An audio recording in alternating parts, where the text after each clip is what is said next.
right, good morning and welcome to First Unitarian Universalist Church of Richmond. My name is Larry Kruger, and it is my honor to serve on your board of directors. For those of you who are new to us, and members and friends who are tuning in from near and far, welcome. We are so grateful to be able to connect with you. We are a community of many faith journeys and beliefs, committed to being deliberately diverse and fully inclusive. We want you to know that whoever you are, you belong here. We are a community that is resilient and committed to healing, does the work that needs to be done, and commits to maintaining and establishing our relationships. Let us continue to stand together on the side of love. For more information, please visit our website at richmonduu.org and subscribe to our YouTube channel to view past services and log into services 5 to 10 minutes early to catch preceding announcements. We also invite you to join us for coffee in the President's Hall prior to service. And as another reminder, we have the orders of service can be linked from QR codes that you can scan on each door coming into the sanctuary. And then I believe it's linked in the emails that come out prior to service, Saturday and Friday emails. So thank you for being with us today. May this be a comforting, centering, and restorative moment for you.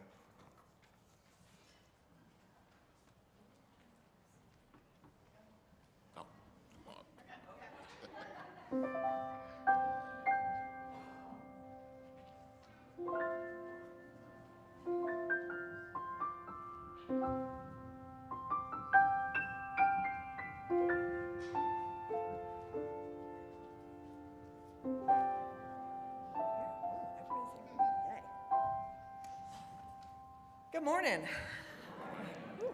I'm Kim Whaley, and I've had the pleasure for the last few years of serving as a director with Gallery at First UU.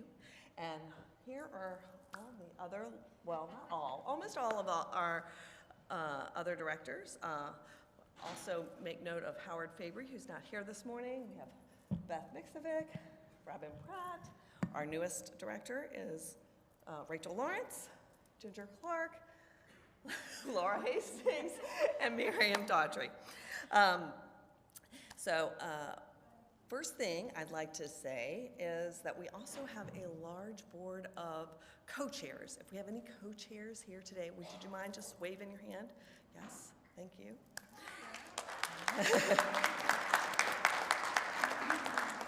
We like to say that volunteers are the heart and soul of our gallery program, and that's really true. It takes a lot of us.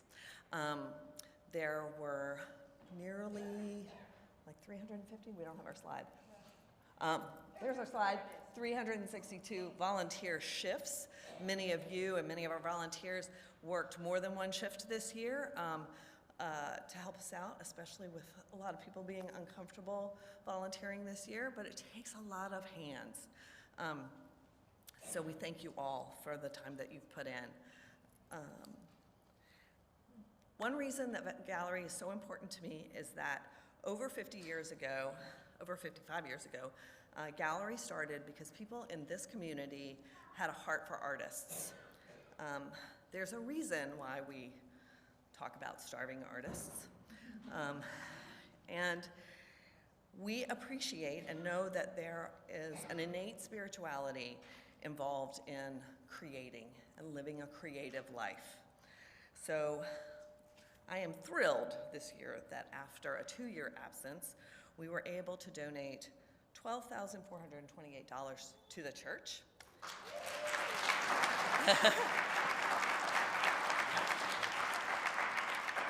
And I also want to make special note that we were also able to give over about $30,000 to artists in our community for their work. Thank you all so much, and we look forward to seeing you next year.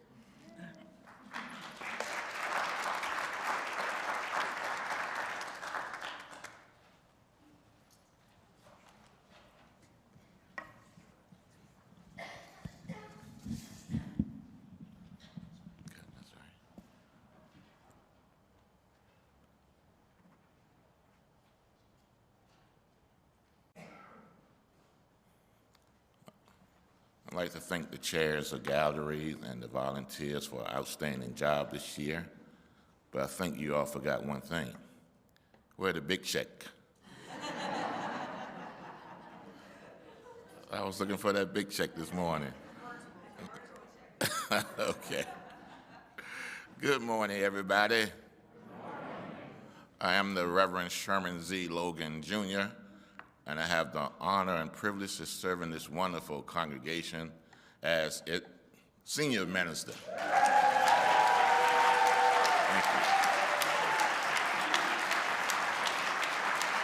you. Thank you. Thank you so much. You all are so kind. And I'd like to welcome all of you who are joining us this morning in the Great Hall, those who may be joining us virtually, to our worship service and our annual holiday pageant, the lucky that couldn't stop screaming. And I promise that you'll be in for a treat. And there's a special guest star also performing this morning that you may see later. So now I'd like to welcome anyone who's visiting us for the first, second, third time to introduce yourself to us, to tell us who you are and where you're from. So if you are interested in doing that, I'd just like to remind you that we are recording our service and it's a live stream. So if you're interested, please raise your hand. And the minister of the mic, Reverend Mike Jamie, will come to you with the microphone. So if you're interested, please raise your hand and Jamie will be right there.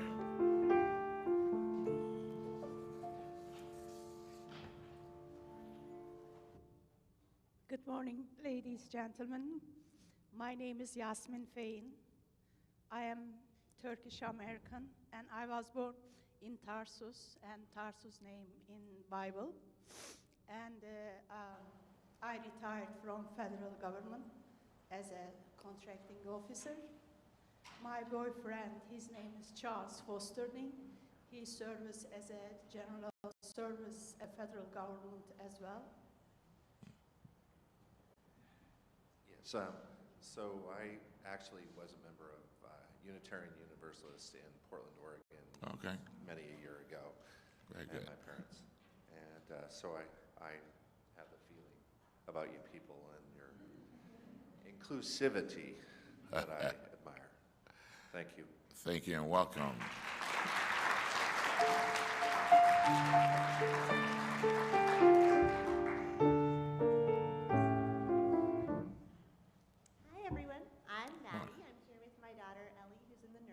And I grew up UU in North Carolina, but this is my first time at this service. So thank you. Welcome.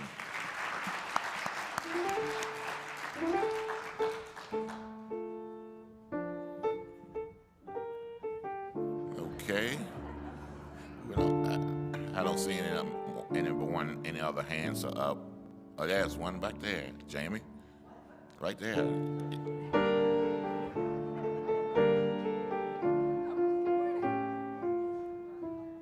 Kristen Hoffman, this is my third visit, and I was brought up Universalist in the 50s and 60s, and I finally made it back.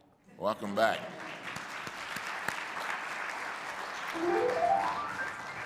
Okay. All right. I don't see any other hands.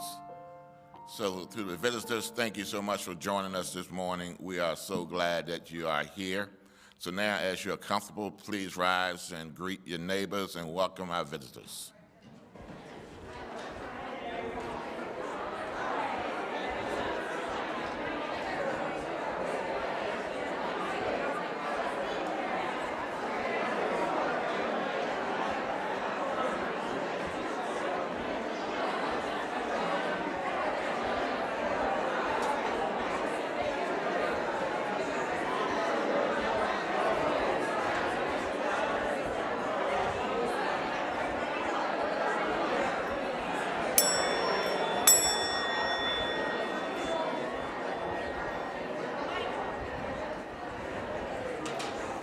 Please remain standing and let us sing our opening hymn, Hanukkah, O Hanukkah.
Good morning.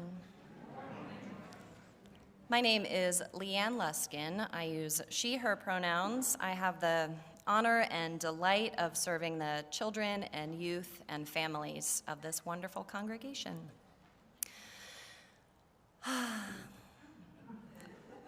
Our worship theme for December is wonder. And so I'm looking out at these faces and thinking of everyone joining us from home, and I am wondering at how much we've grown and changed since we did a pageant last year. And it feels really great, and in some ways it's still really hard, but there's a lot of wonder there. Tonight is the first night of Hanukkah. We are creeping right up on Christmas. We will celebrate the winter solstice this week also. So whatever your traditions and rituals this time of year, I hope you can pause and take a breath and embrace the wonder of this time of year and where we are. So I welcome you to this multi-generational, fun time of worship together. Thank you. We have some special chalice lighters this morning, so I would love to invite up Adam and Andrew Sauls. They are coming up with Regina Largent to offer us our chalice lighting.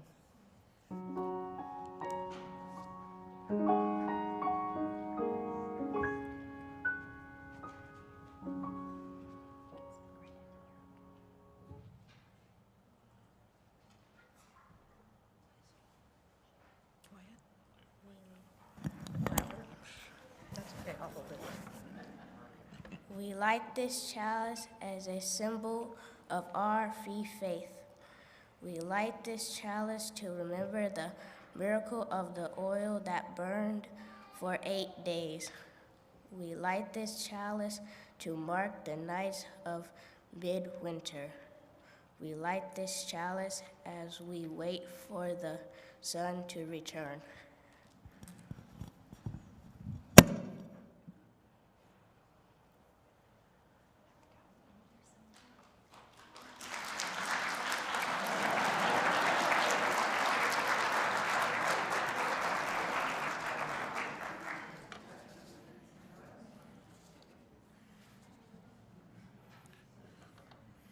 Meditation this morning, The Moment of Magic by Victoria Safford.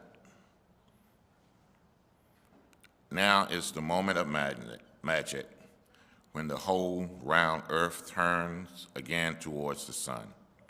And here's a blessing. The days will be longer and brighter now, even before the winter settle in to chill us. Now is the moment of magic, when people beaten down and broken, with nothing left but misery and candles and their own clear voices, kindle tiny lights and whisper secret music. And here's a blessing.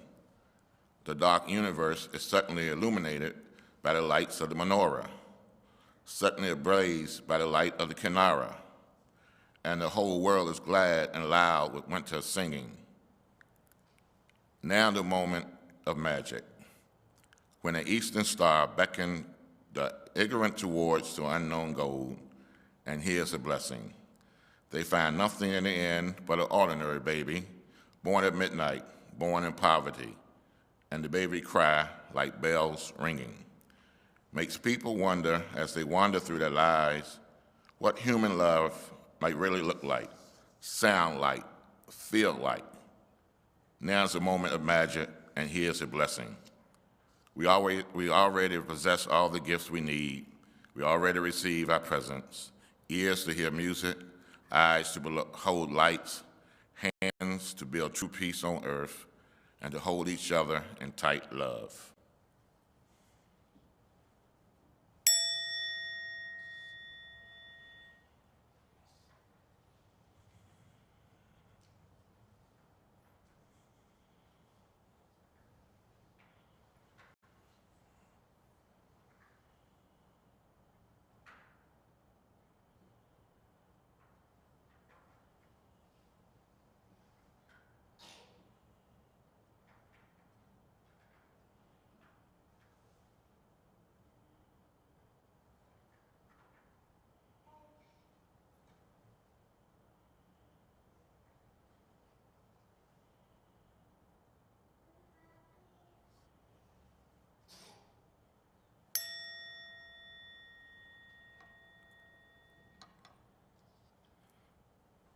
Great Spirit of life and love, thank you for this day that gives us the opportunity to weave new stories from ancient traditions.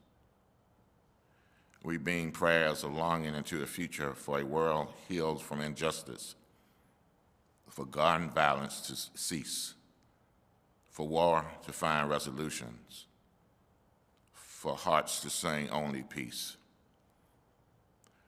We know this vision is a long time coming and the one that our eyes may never see, and yet may we be fortified to keep doing the work until the temple of the world is rededicated to goodness.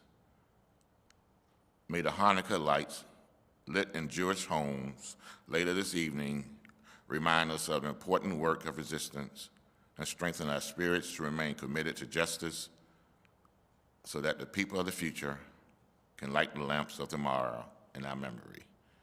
May this be so. Amen. Blessed be.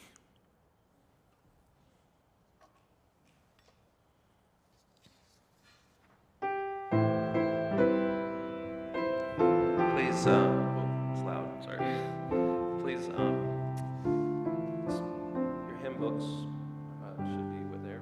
Hymn number 55 is the meditation hymn.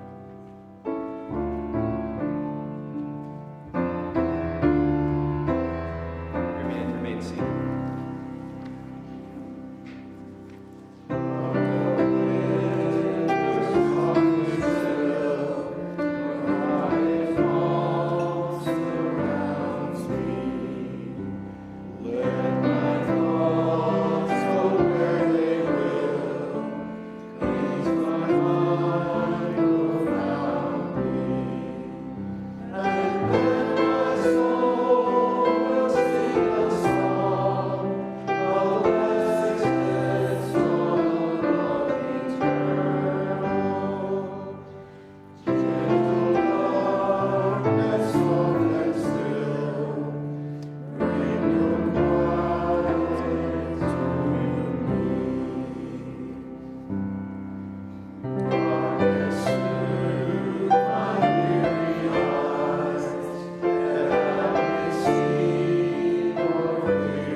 Our pageant this year is adapted from Lemony Snicket's The Latka Who Couldn't Stop Screaming. And thank you for your patience and grace as we transform into a performance area. These kids and their families everyone involved in pulling this together this year has just done such a lovely job. From saying yes to doing this pageant that we've never done before. It's not super traditional.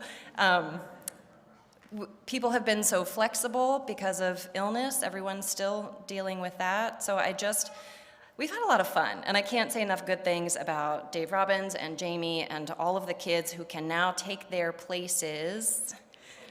Yeah. And now you all get to enjoy this culmination of the fun that we've had, but the whole process has just been really lovely. So we're very excited to share this with you. The Latka who couldn't stop screaming.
This story ends.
begins in a tiny village, more or less covered in snow. The snow has fallen during the long night, during which children had pressed their faces to the windows, looking for a glimpse of a man who they suspected of bringing them wonderful gifts. But instead they heard a terrible noise from a certain cottage in the neighboring arrondissement, a word which means place where something was being born. The cottagers already regarded with some suspicion, as it was the only place not decorated with flashing colored lights at this time of year. The thing that was being born was a latke, a word which means potato pancake. Latkes are a traditional part of the celebration of Hanukkah, a holiday commemorating a miraculous Jewish military victory. Nearly everything in this world is born screaming, and the latke was no exception.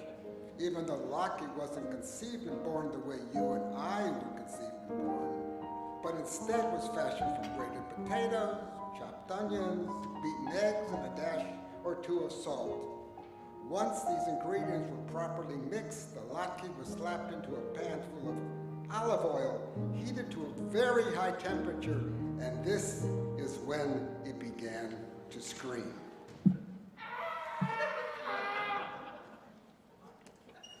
The latke was suffering so much that it leapt out of the hot pan and out of the window of the cottage and began to run screaming down Arthur Ashe Boulevard.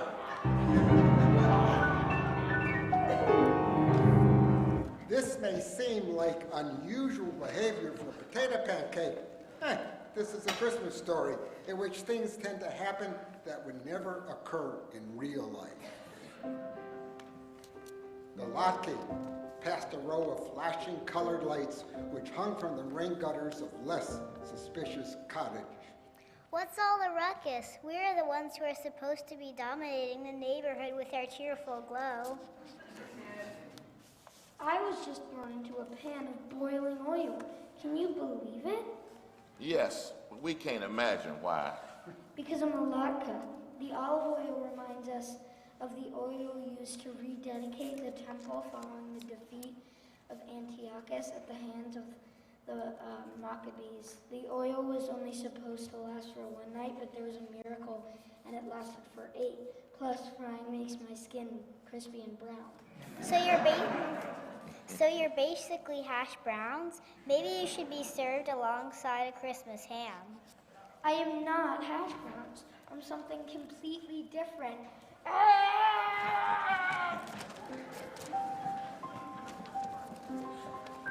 The latke rounded the corner and found itself face to face with a candy cane, which wrinkled its red and white nose at the latke in distaste.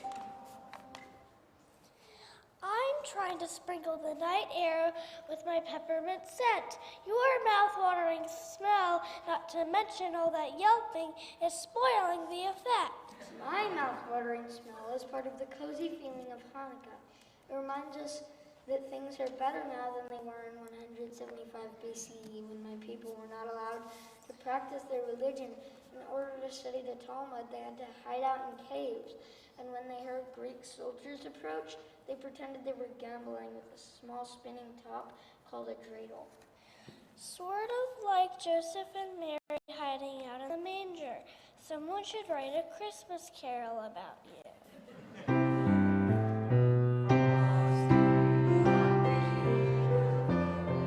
I am not a part of Christmas. It's a totally different thing.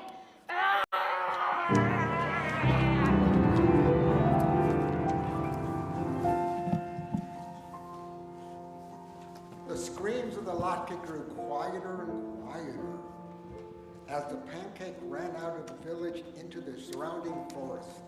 Its utter fury was unabated, a phrase which means the latke was still very annoyed at the objects to whom it had spoken. But it was quite tired, so it decided to rest for a few minutes beneath the branches of a little pine tree.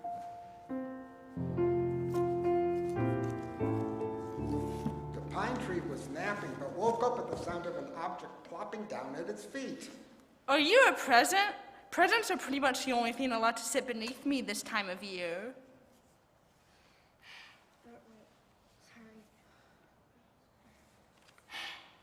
Presents aren't really a big part of Hanukkah.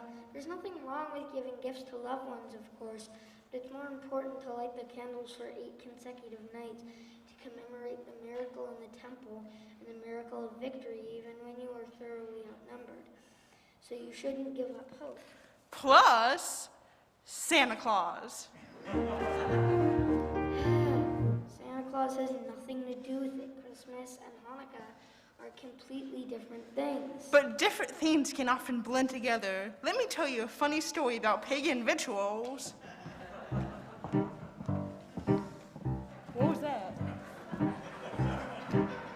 We shouldn't have waited until the last minute to get ready for the holidays. We'll never find a good one. You shouldn't give up hope. Look! It's perfect. Beautiful. Such a marvelous shape. And its skin looks so crispy. We'll need to reheat it, of course. But this will be perfect for Hanukkah dinner with a topping of applesauce, sour cream, or even jam. I'll refry it on oil to remind us of the rededication of the temple.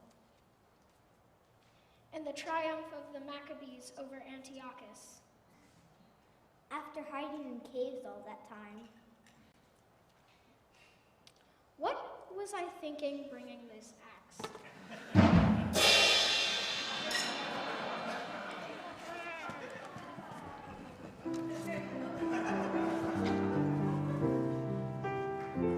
The family strolled back to the village, walking past all the cottages with flashing colored lights and smiling politely at the candy canes until they reached their own home. The family carried the lackey into their own home, which was warm and cozy, and sat down at the table, which was lit with the flickering candles of a menorah, or Hanukkah, which is a branch candelabra designed specifically for Hanukkah. It is very frustrating not to be understood in this world. If you say one thing and keep being told that you mean something else, it can mean that you want to scream. But somewhere in the world, there's a place for all of us. Whether you are an electric form of decoration,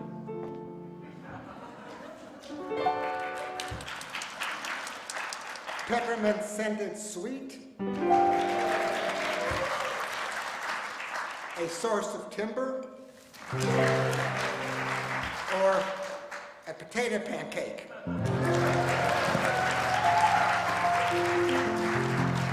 On a cold, snowy night, everyone and everything should be welcomed somewhere.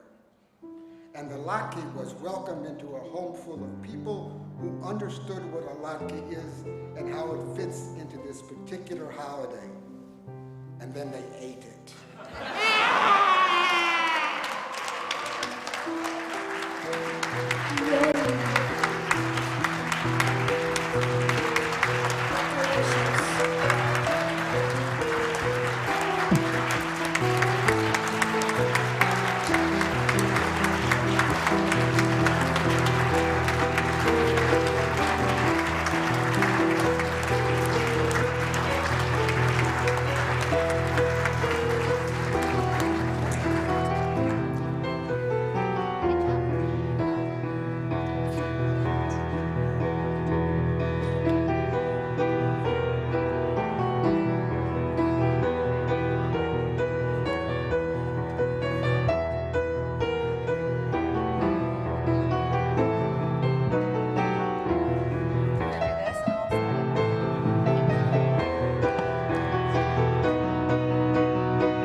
Thank you, Dave. What a wonderful pageant.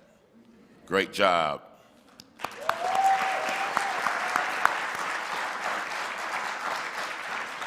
And as you could tell, I was a last-minute fill-in.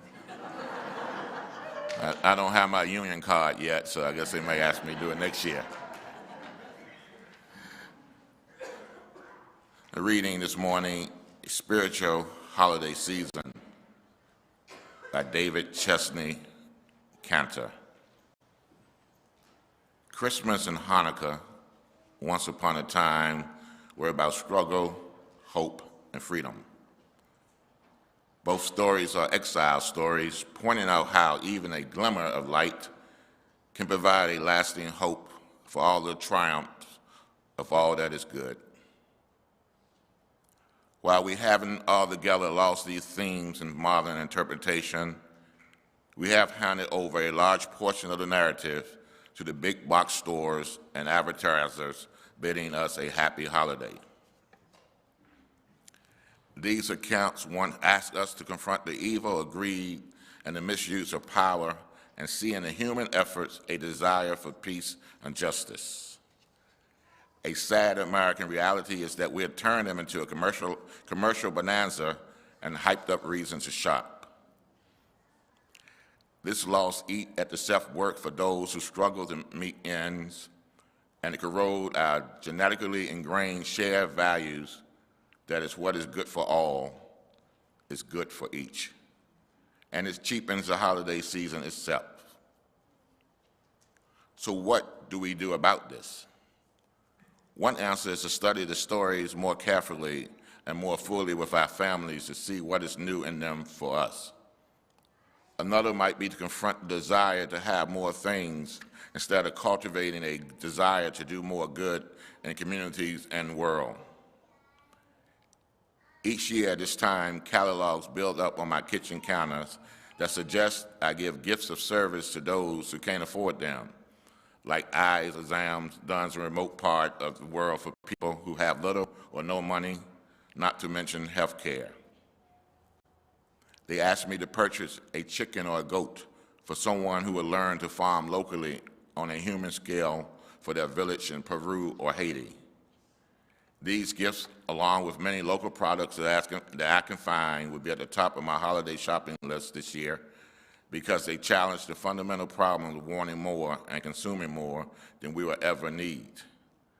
Such a discipline is a spiritual confrontation I would have to have with my soul as I stare longingly at the gift of a new electronic e-reader I want to give to a loved one or some amazing gizmo that my son would love. This confirmation and then the discipline to act for the good of the planet and in a more globally minded way can only do me and in turn us more good than harm. Happy holidays.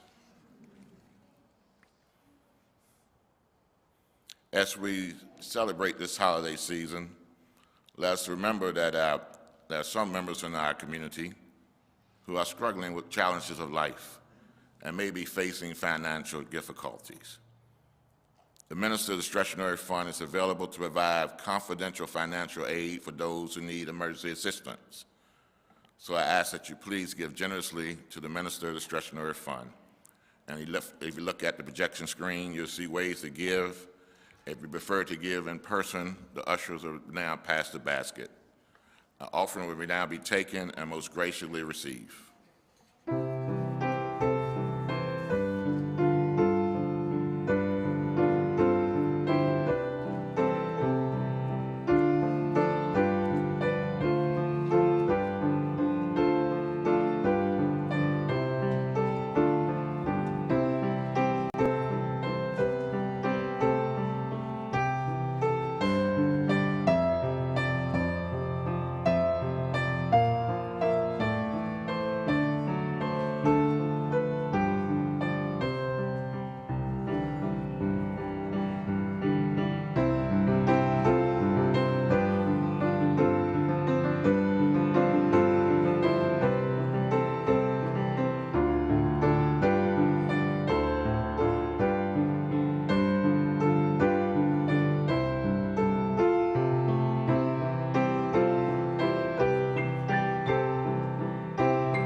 Everything we do is faith formation. Everything we teach is Unitarian Universalism. The congregation is the curriculum. This is a quote from a longtime credentialed religious educator, Connie Goodbread, and I truly believe it is that simple and that challenging. In case it sounds like perfection is the goal, that is not the case.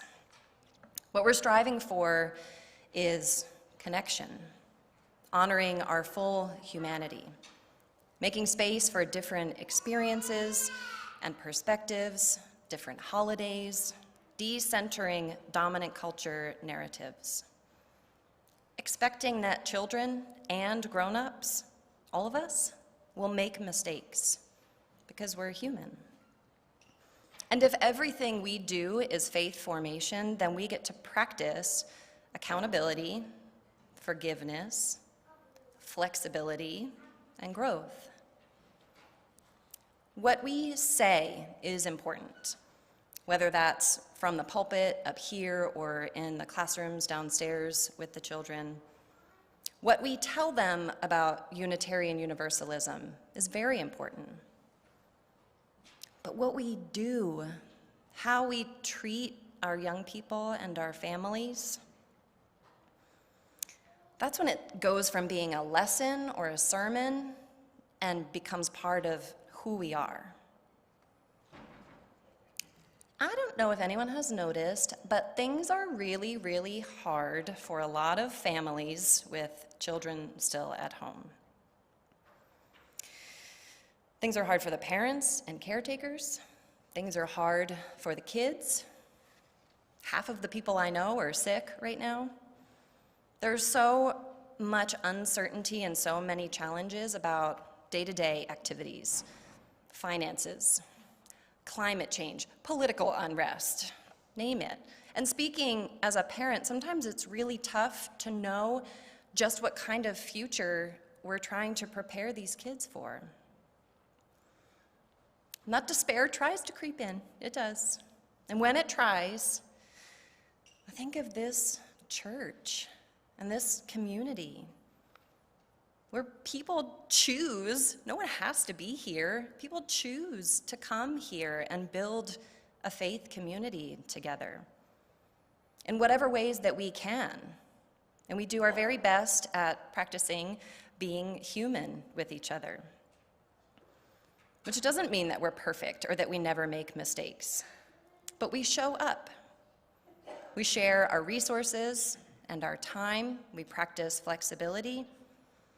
I don't think there has been a single Sunday since September where one of our volunteers didn't let me know that they couldn't come because they didn't feel well. We want people to stay home when they don't feel well.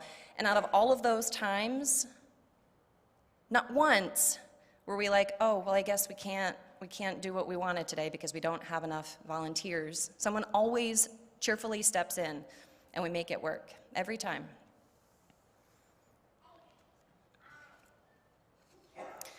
So, kids, I'm looking at you. You're doing great. I see you, Adrian. You're doing great. Youth and teenagers, you're doing great. Parents, caretakers, we are doing great.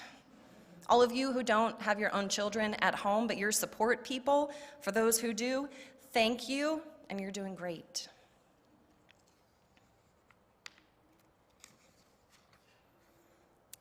So for me, the overarching lessons of the past really challenging few years have been to live into that uncertainty, embrace the wonder of possibility, and to just keep showing up. This time last year, it really meant a lot to Reverend Jean for us to pull together a holiday pageant.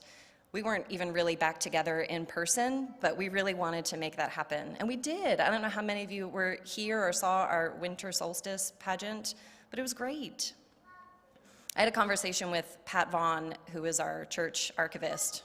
Shout out to Pat Vaughn. She does amazing work keeping the records and the history of this church. Whew.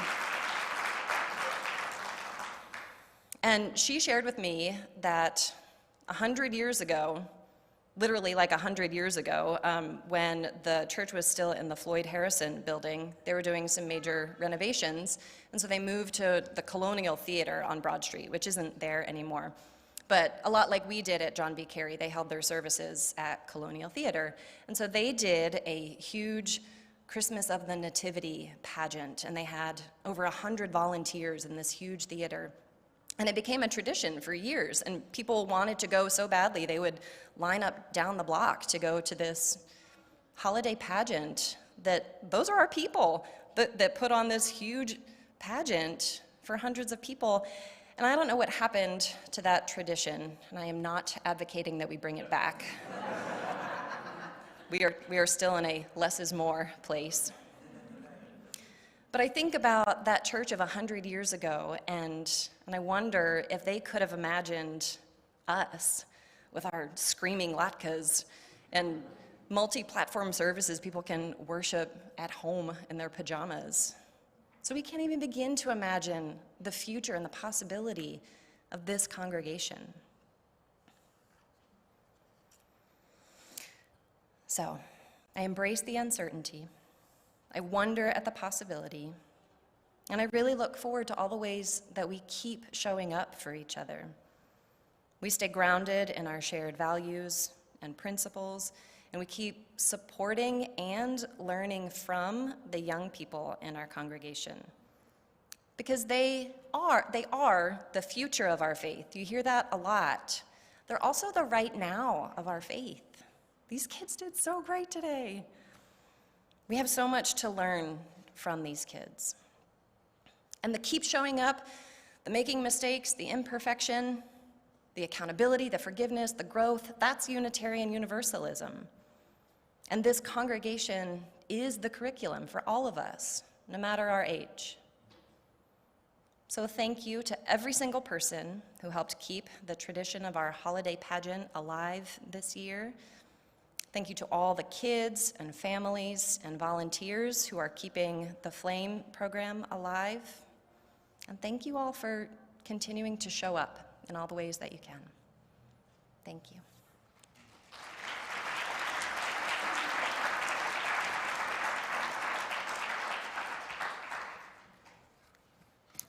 I forgot that I am also filling in I'm playing the part of Reverend Lauren Levewood, who is home today. We miss you, Reverend Lauren. So I have our chalice extinguishing to share with you. This is by Leah Onigiri, When Hanukkah Comes Early. Stories of guerrilla warfare and forbidden learning need witness. By small flames that grow in number, we marvel at the miracles of oil and bodies and fry potatoes until it smells like the holy day it is. It's the first night of the rest of our lives. We could have assimilated, but instead we rededicate.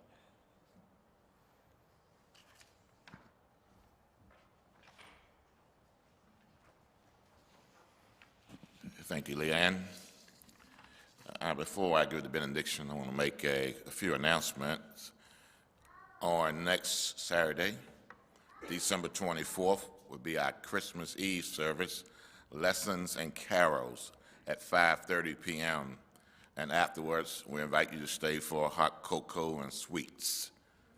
So we'd like for you, if you wouldn't mind bringing some sweets out for next week if you decide to attend Christmas Eve service. Next Sunday, which is Christmas Day, the building will be closed, but we'll still have church because we are having a very virtual Christmas service at 11 o'clock. And if you've forgotten how to do the Zoom links, I guess Margaret will send out information this week. We haven't done that in a while, so we might have to do a refresher course. And that service will be recorded. And finally, on January the 1st, it's also on Sunday, we are having our Kwanzaa celebration here at 11 o'clock. So I know that's a day after New Year's Eve, and you all might be out there partying and having a good time, but if you feel like coming in, please come to the Kwanzaa service. I think we'll have a very good service on that Sunday. Now please rise now as you are willing for the benediction.